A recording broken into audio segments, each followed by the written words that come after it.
Hello friends, नमस्कार। हमारे YouTube channel college education में आप सभी का स्वागत है। एग्जाम की दृष्टि से बहुत बहुत इम्पोर्टेंट टॉपिक आपके लिए लेकर आया हूँ। टॉपिक का नाम है ब्रिटिश संविधान की विशेषताएं। आपको भी पता है और मुझे पता है कि लगभग सभी यूनिवर्सिटी की जो एग्ज़ाम है वो भी स्टार्ट होने वाली है थोड़े दिनों के अंदर ही। इसलिए अब जो भी मैं वीडियो अपलोड कर रहा हूँ वो एग्ज़ाम की दृष्टि से बहुत इंपॉर्टेंट है। तो सभी विद्यार्थी जो है पूरे वीडियो को देखें और ध्यानपूर्वक देखें। तो स्टार्ट करते हैं ब्रिटिश संविधान की विशेषताएं। पहला पॉइंट है विकसित संविधान। देखिए, वर्तमान समय में सामान्यतया किसी भी देश के संविधान का निर्माण गंभीर सोच विचार के बाद योजनाबद्ध ढंग से संविधान सभा द्वारा किया जाता है।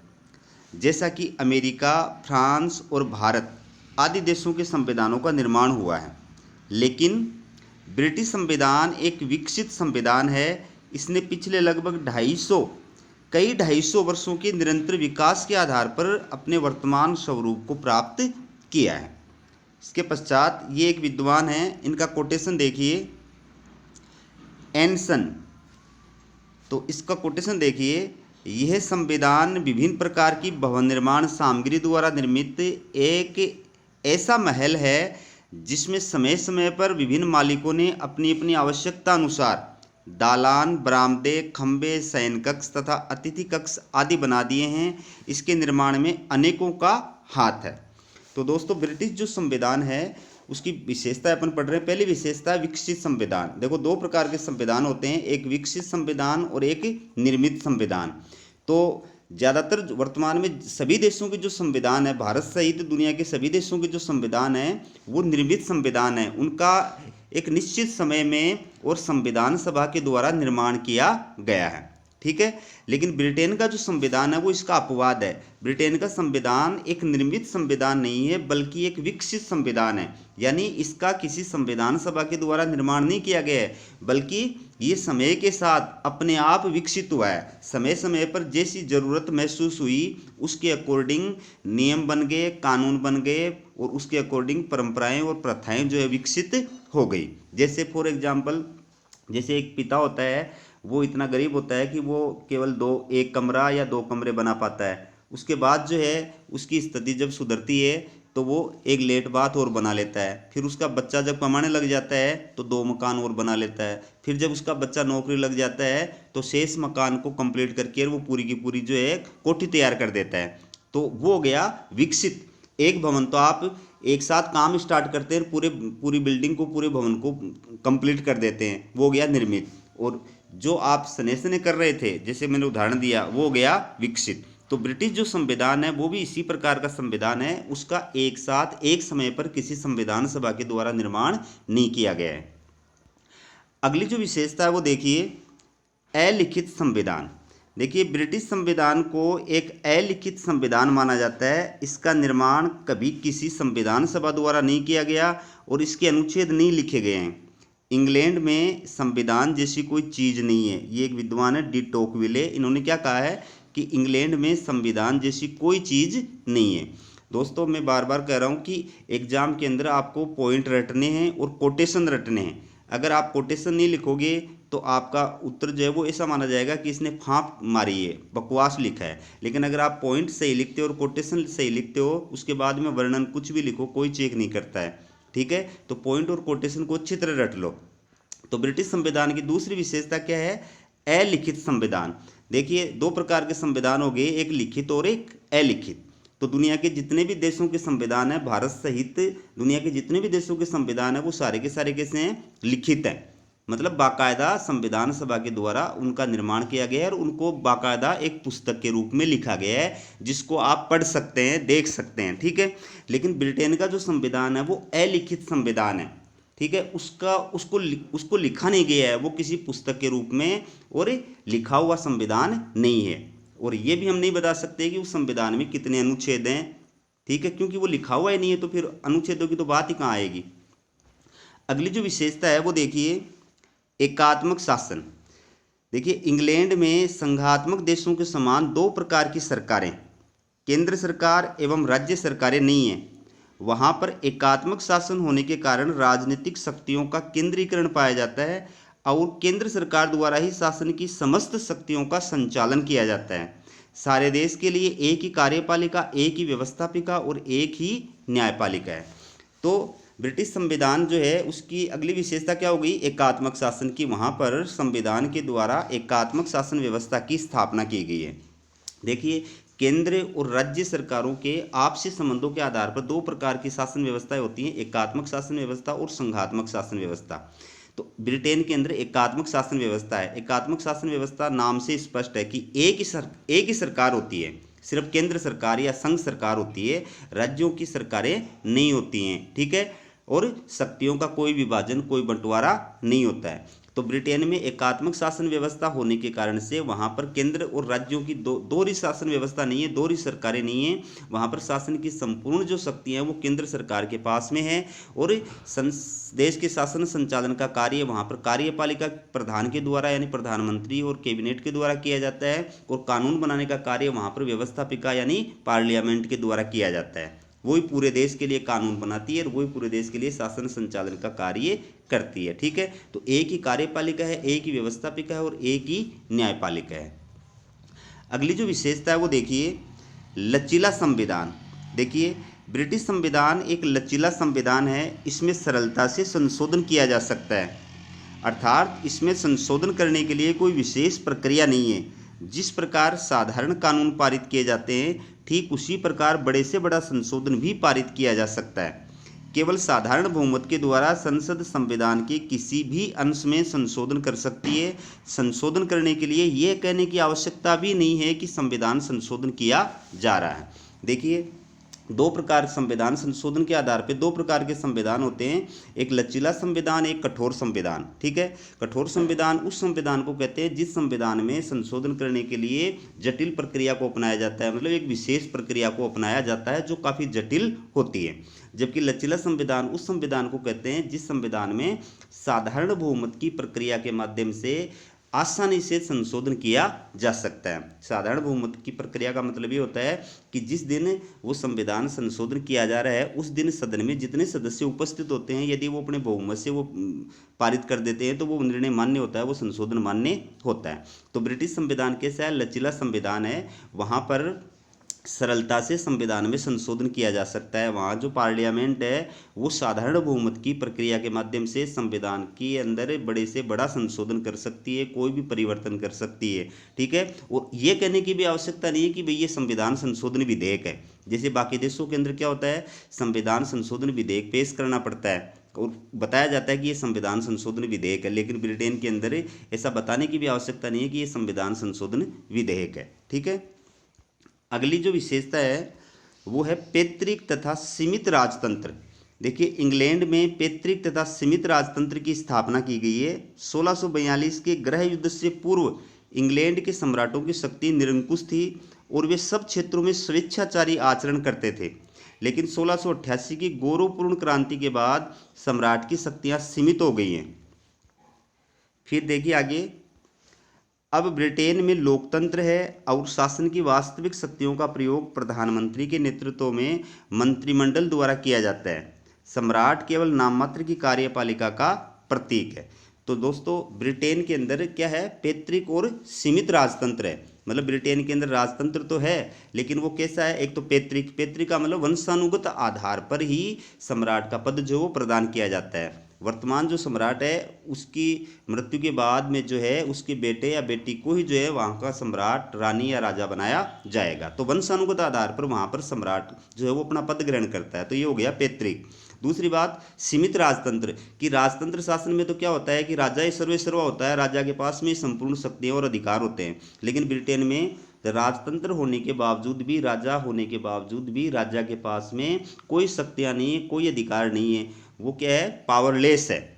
वास्तविक जो शक्तियाँ और अधिकार है शासन की वो किस में, प्रधानमंत्री के अंदर है, कैबिनेट के अंदर है। वहाँ पर प्रधानमंत्री सर्वेसर्वा है और सम्राट केवल नाममात्र की कार्यपालिका का प्रतीक है, केवल संवैधानिक प्रधान है जिसका कार्य क्या है, सिर्फ हस्ताक्षर करना है। अगली जो विशेषता वो देखिए, संसदीय शासन प्रणाली। देखिए, ब्रिटिश संविधान की एक प्रमुख विशेषता ये है कि वहाँ संसदीय शासन प्रणाली पाई जाती है, अर्थात संसद में जिस दल का बहुमत होता है उसी दल की सरकार बनती है और वह और वह संसद के प्रति ही उत्तरदायी रहती है। अर्थात वह तब तक कार्य करती है जब तक संसद का उस पर विश्वास यानी बहुमत रहता है। संसद का विश्वास खो देने पर उसे पद से हटना पड़ता है। वास्तव में संसदीय प्रणाली का जन्म इंग्लैंड में ही हुआ है। तो ये विद्वान है मुनरो, इनका कोटेशन याद रखना अच्छी तरह। ब्रिटिश संसद सभी संसदों की जननी है। अन्य देशों की व्यवस्थापिका चाहे किन्हीं नाम से पुकारी जाए, परंतु उनका पैतृक उद्गम एक ही है। तो दोस्तों ब्रिटेन जो है वहाँ पर संसदीय शासन व्यवस्था पाई जाती है। कार्यपालिका और व्यवस्थापिका के मध्य आपसी संबंधों के आधार पर दो प्रकार की शासन व्यवस्थाएं होती हैं, एक संसदीय शासन व्यवस्था, एक अध्यक्षीय शासन व्यवस्था। ठीक है, तो संसदीय शासन व्यवस्था भारत और ब्रिटेन जैसे देशों में है और अध्यक्षीय शासन व्यवस्था अमेरिका के अंदर है। ठीक है, तो संसदीय शासन व्यवस्था में क्या होता है, कार्यपालिका और व्यवस्थापिका में घनिष्ठ संबंध होता है। कार्यपालिका का निर्माण व्यवस्थापिका में होता है। कार्यपालिका का मतलब वास्तविक कार्यपालिका यानी प्रधानमंत्री और मंत्रिमंडल। तो प्रधानमंत्री और मंत्रिमंडल का निर्माण जो होता है वो व्यवस्थापिका यानी संसद यानी पार्लियामेंट में से होता है। कि चुनाव जो होते हैं वो एमपी के होते हैं, सांसदों के होते हैं ना, और जिस पार्टी को बहुमत मिलता है उस पार्टी के द्वारा अपना एक नेता चुना जाता है। उस नेता को सम्राट प्रधानमंत्री पद की शपथ दिलाता है। तो वो जो प्रधानमंत्री बना, मतलब कार्यपालिका जो बनी, वो कहाँ से आई, व्यवस्थापिका में से यानी पार्लियामेंट में से आई। फिर वो प्रधानमंत्री क्या करता है, पार्लियामेंट में अपनी पार्टी के जो लोग होते हैं उनमें से कुछ लोगों को अपने मंत्रिमंडल में शामिल कर लेता है। इस प्रकार से वास्तविक कार्यपालिका का निर्माण होता है। तो वो जो कार्यपालिका का निर्माण हुआ वो कहाँ से हुआ, व्यवस्थापिका यानी पार्लियामेंट में से हुआ। इसके अलावा संसदीय शासन व्यवस्था में क्या होता है कि कार्यपालिका अपनी नीतियों और कार्यों के लिए व्यवस्थापिका के प्रति उत्तरदायी होती है। मतलब प्रधानमंत्री और मंत्रिमंडल को संसद में जवाब देना पड़ता है। अपने हर कार्य के लिए, हर विभाग के लिए, हर नीति के लिए संसद में जवाब देना पड़ता है। संसद में जो विपक्षी पार्टी के सदस्य होते हैं, सांसद होते हैं, ठीक है, वो भी सरकार से किसी भी विषय पर प्रश्न पूछ सकते हैं, आलोचना कर सकते हैं, निंदा प्रस्ताव, कार्य काम रोको प्रस्ताव, ध्यान आकर्षण प्रस्ताव और अंत में अविश्वास प्रस्ताव पारित करके वो सरकार को कार्यकाल से पहले भी पद से हटा सकते हैं।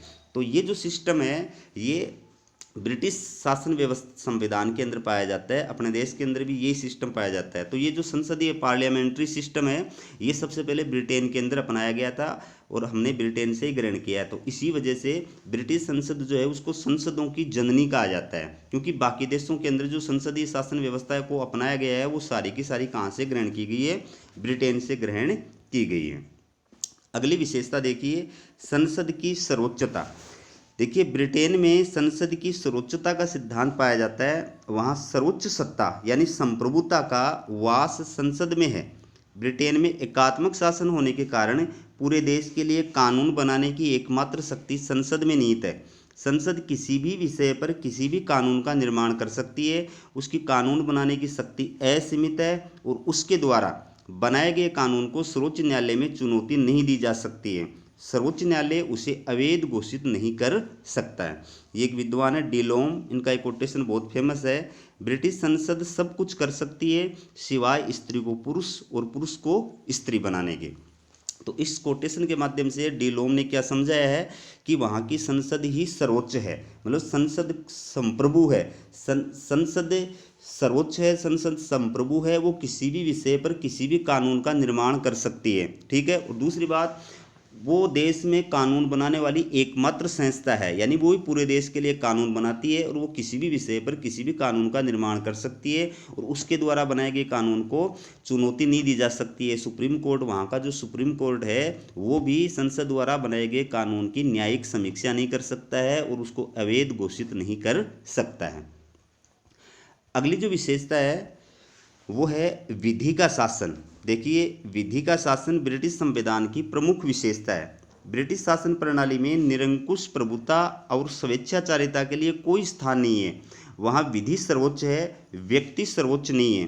किसी भी बड़े से बड़े पद पर बैठे हुए व्यक्ति को भी कानून के अनुसार ही आचरण करना होता है। तो ब्रिटिश संविधान की अगली क्या विशेषता है, विधि का शासन, रूल ऑफ लॉ, यानी वहाँ पर विधि के शासन को अपनाया गया है। विधि के शासन में क्या होता है, विधि सर्वोच्च होती है, मतलब कानून सर्वोच्च होता है, संविधान सबसे बड़ा होता है और उससे ऊपर कोई भी नहीं होता है। चाहे कितने भी बड़े से बड़े पद पर बैठा हुआ व्यक्ति है वो भी संविधान के अधीन है और उनको भी संविधान के नियमों के अनुसार ही आचरण करना पड़ता है। प्रधानमंत्री है, सम्राट है या कोई भी है, वो अपनी शक्तियाँ और अधिकार संविधान से ग्रहण करते हैं और संविधान के अकॉर्डिंग ही उनको कार्य करना पड़ता है। ठीक है, तो विधि के शासन में व्यक्ति बड़ा नहीं होता है, कानून बड़ा होता है। कानून की नज़र में सभी व्यक्ति समान होते हैं। कानून का उल्लंघन करने पर सभी व्यक्तियों को समान रूप से दंडित किया जाता है, दंड दिया जाता है। अगली जो विशेषता है वो है मिश्रित संविधान। देखिए, ब्रिटिश संविधान एक मिश्रित संविधान है। इसमें राजतंत्र, कुलीन तंत्र और प्रजातंत्र आदि तीनों प्रकार की शासन प्रणालियों के तत्व पाए जाते हैं। ब्रिटेन का राष्ट्राध्यक्ष आज भी राजा या रानी है जो वंशानुगत आधार पर पद ग्रहण करते हैं। वहाँ लॉर्ड सभा कुलीन तंत्र का प्रतीक है, क्योंकि इसमें आज भी समाज के कुलीन तथा धनाढ्य वर्गों को ही प्रतिनिधित्व प्राप्त है। और इसके बाद देखिए आगे, लेकिन ब्रिटेन में लोकतंत्र भी पाया जाता है। वहाँ शासन की वास्तविक शक्ति जनता द्वारा निर्वाचित प्रधानमंत्री और मंत्रिमंडल में निहित है।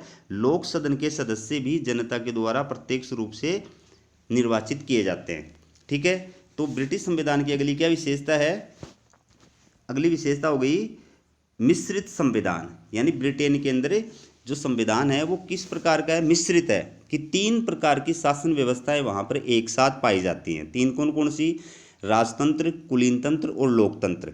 राजतंत्र इस वजह से है क्योंकि आज भी वहाँ पर सम्राट का पद बना हुआ है, आज भी वहाँ पर सम्राट जो है वो पाया जाता है। कुलीन तंत्र इस वजह से क्योंकि कुलीन तंत्री जो शासन व्यवस्था होती है उसमें कुछ श्रेष्ठ, कुछ कुलीन घराने के जो लोग होते हैं, उच्च घराने के जो लोग होते हैं, वो जो है शासन संचालन करते हैं। तो वहाँ पर जो पार्लियामेंट है उसके 2 सदन है, लोक सदन और लॉर्ड सभा। तो लॉर्ड सभा के अंदर आज भी जो है, और कुलीन जो घराने के लोग हैं वहाँ पर, ब्रिटेन के जो उच्च घराने हैं उन घराने के लोगों को वहाँ पर सदस्य बनाया जाता है। ठीक है, और राजतंत्र और इसके अलावा लोकतंत्र, तो ब्रिटेन के अंदर लोकतंत्र भी है क्योंकि आज भी वहाँ पर जो पार्लियामेंट का प्रथम सदन है, लोक सदन, उसके सदस्य जनता के द्वारा प्रत्यक्ष रूप से निर्वाचित किए जाते हैं। प्लस जो प्रधानमंत्री है, कैबिनेट है, वो भी जनता के द्वारा निर्वाचित होते हैं। ठीक है, उनका चुनाव भी जनता के द्वारा किया जाता है। जिस पार्टी को बहुमत मिलता है उस पार्टी की सरकार बनती है और उस सरकार अपनी नीति और कार्यों के लिए जनता के प्रति उत्तरदायी होती है। तो ये मिश्रित संविधान है जिसमें 3 प्रकार की शासन व्यवस्थाएं एक साथ पाई जाती हैं। अगला है सिद्धांत और व्यवहार में अंतर। देखिए, ब्रिटिश संविधान की यह अद्भुत विशेषता है कि ये जैसा दिखाई देता है वैसा है नहीं, और जैसा है वैसा दिखाई नहीं देता है। ये कोटेशन है मुनरो का। अब ये प्रश्न दोस्तों लघुतरात्मक भी आ सकता है, ये निबंधात्मक भी आ सकता है कि ब्रिटेन का यह संविधान दुनिया में एक ऐसा संविधान है, यद्यपि सिद्धांत और व्यवहार का अंतर जो है वो दुनिया के सभी देशों के संविधानों में पाया जाता है, लगभग कोई में कम कोई में ज़्यादा। लेकिन ब्रिटेन का संविधान जो है वो एक ऐसा संविधान है जहाँ पर सिद्धांत और व्यवहार में बहुत ज़्यादा अंतर है। मतलब जो सिद्धांतिक रूप में जो बात है वो व्यवहारिक रूप में नहीं पाई जाती है। मतलब जो संविधान के अंदर लिखा हुआ है वैसा व्यवहार में होता नहीं है। ठीक है, तो ब्रिटेन के संविधान की ये एक प्रमुख विशेषता है कि वहाँ सिद्धांत और व्यवहार के अंदर अंतर पाया जाता है। सिद्धांतिक बात अलग है और व्यवहारिक बात अलग है। तो अब देखिए, इसको आगे अलग अलग उदाहरणों से समझाया गया है। ब्रिटिश संविधान में सिद्धांत और व्यवहार का अंतर किसी एक क्षेत्र में नहीं बल्कि कई क्षेत्रों में दिखाई देता है, जिसे निम्न बिंदुओं द्वारा स्पष्ट किया जा सकता है। तो पहला पॉइंट देखिए, सिद्धांततः ब्रिटेन में निरंकुश राजतंत्र है। शासन का संपूर्ण कार्य राजा के नाम से और राजा की मोहर लगने पर होता है, परंतु व्यवहार में राजा केवल नाम मात्र का प्रतीक है और शासन की संपूर्ण शक्तियों का प्रयोग व्यवहार में प्रधानमंत्री के नेतृत्व में मंत्रिमंडल द्वारा किया जाता है। ये विद्वान है मुनरो, इनका कोटेशन भी देख लो। राजा निरंकुश शक्ति का केवल प्रतीक बना हुआ है, यद्यपि शक्ति का सार उसे प्राप्त नहीं है।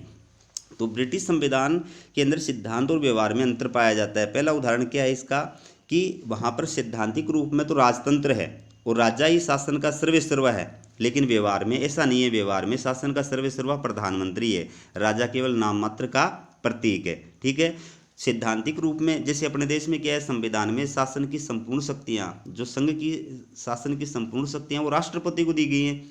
ठीक है, लेकिन वास्तव में शासन राष्ट्रपति थोड़ी चलाता है, वास्तव में तो प्रधानमंत्री और मंत्रिमंडल चलाता है। तो वही बात वहाँ पर है कि वहाँ पर भी सैद्धांतिक रूप में राजतंत्र है, सम्राट जो है वो शासन का सर्वेसर्वा है, और उसके नाम से, उसकी मोहर के बगैर, उसके सिग्नेचर के बगैर कोई भी कार्य नहीं होता है। लेकिन ये सैद्धांतिक बात है। व्यवहार में क्या है, व्यवहार में प्रधानमंत्री और मंत्रिमंडल शासन चलाता है। प्रधानमंत्री जो ऑर्डर जारी करता है, कैबिनेट जो ऑर्डर जारी करती है, उस पर सम्राट को साइन करने होते हैं, मोहर लगानी पड़ती है। ठीक है। फिर दूसरा जो तर्क दिया है इसके पक्ष में वो है, सिद्धांततः ब्रिटिश संसद सर्वोच्च है, वह जैसा चाहे वैसा कानून बना सकती है। उसके बारे में कहा जाता है, वो डिलोम का कोटेशन है कि ब्रिटिश संसद सब कुछ कर सकती है सिवाय स्त्री को पुरुष और पुरुष को स्त्री बनाने के। लेकिन व्यवहार में संसद सर्वोच्च नहीं है। कानून निर्माण मंत्रिमंडल की इच्छा अनुसार होता है, और प्रधानमंत्री चाहे तो सम्राट को परामर्श देकर के संसद को कार्यकाल से पूर्व भी भंग कर सकते हैं। तो सिद्धांत और व्यवहार का अगला अंतर क्या बताया है कि सैद्धांतिक रूप में तो क्या बताया, ब्रिटिश संसद सर्वोच्च है। अपन ने अभी विशेषता पढ़ी थी कि ब्रिटिश संसद सर्वोच्च है, वो किसी भी विषय पर कोई भी कानून बना सकती है और उसके द्वारा बनाए गए कानून को रद्द नहीं किया जा सकता। ये सैद्धांतिक बात है। लेकिन व्यवहार में ऐसा नहीं है। व्यवहार में संसद सर्वोच्च नहीं है। क्यों नहीं है? क्योंकि संसद जो है वो उसी विषय पर कानून बनाती है जिस विषय पर मंत्रिमंडल और प्रधानमंत्री चाहते हैं। वो अपनी इच्छा अनुसार कानून नहीं बना सकती, उनको मंत्रिमंडल की, सरकार की इच्छा अनुसार कानून बनाना होता है। और आजकल तो आजकल तो क्या हो रहा है कि कानून जो है उसकी पूरी रूपरेखा, किस विषय पर कानून बनेगा, उसमें क्या क्या प्रावधान होंगे, वो भी जो विधि मंत्री होता है वो तय करता है। विधि मंत्रालय के माध्यम से वो विधेयक जो है वो पार्लियामेंट में प्रस्तुत किया जाता है।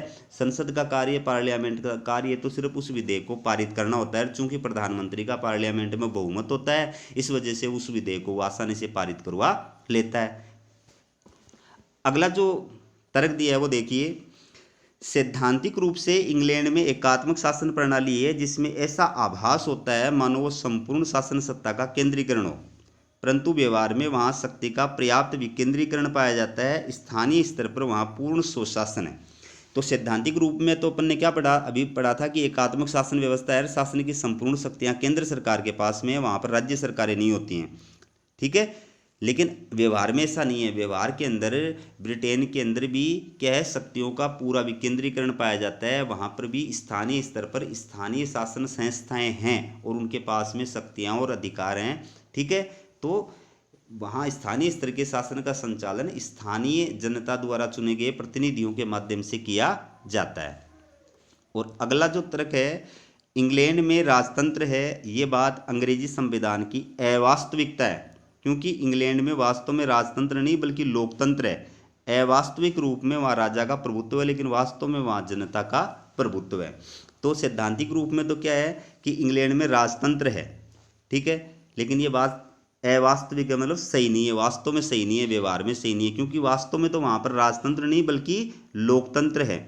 और शासन का सर्वेसर्वा जो है राजा नहीं होता है, बल्कि कौन होता है, जनता होती है। क्योंकि प्रभुसत्ता का वास जनता में है, और जनता जिस पार्टी को बहुमत प्रदान करती है उस पार्टी की सरकार बनती है, उसके द्वारा जो है देश के शासन का संचालन किया जाता है। तो दोस्तों, हमारा ये वीडियो आपको कैसा लगा कमेंट करके ज़रूर बताएं। और आप BA सेकेंड ईयर के विद्यार्थियों से एक रिक्वेस्ट है कि हमारे वीडियो का लिंक है वो अपने दोस्तों के पास शेयर करें, सोशल मीडिया जो है साइट पर शेयर करें, ताकि नए विद्यार्थियों तक हमारा वीडियो पहुंच सके। और चैनल को आप सब्सक्राइब करें ताकि मैं आपके लिए जो वीडियो डालूं वो आपके पास समय पे पहुंच सके और आपको परीक्षा में वीडियो का लाभ मिल सके। हमारा वीडियो देखने के लिए आपका बहुत बहुत धन्यवाद।